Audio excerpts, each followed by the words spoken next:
Pozdrav svima! Kineska kompanija Huawei na tržište izbacila novi model P8 čiji je dizajn inspirisan ručnim povezom tradicionalnih knjiga. Na ovaj način nastaje nova klasika koja uspješno spaja tradiciju i nove tehnologije. Tanko aluminijumsko kućište daje ovom uređaju notu sofisticiranosti i elegancije.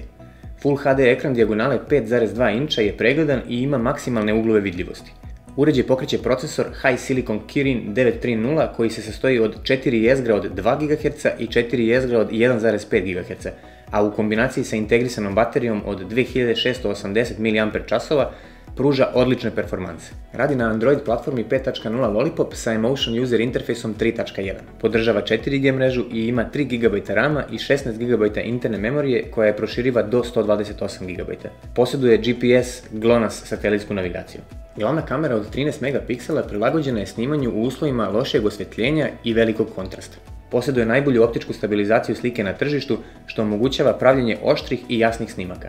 Tu je i Dual Tone LED Blitz. U uslovima velikog kontrasta RGBW senzor sa 4 boje kompanije Sony povećava osvjetljenost za 32%, dok je u uslovima lošijeg osvjetljenja smanjuje za 78%.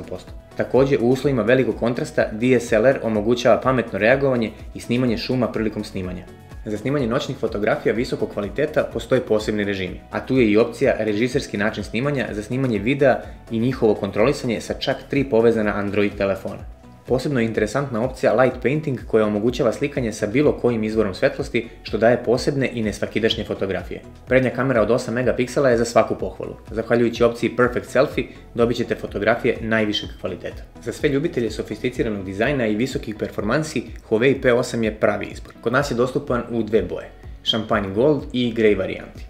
Pratite i dalje naš YouTube kanal.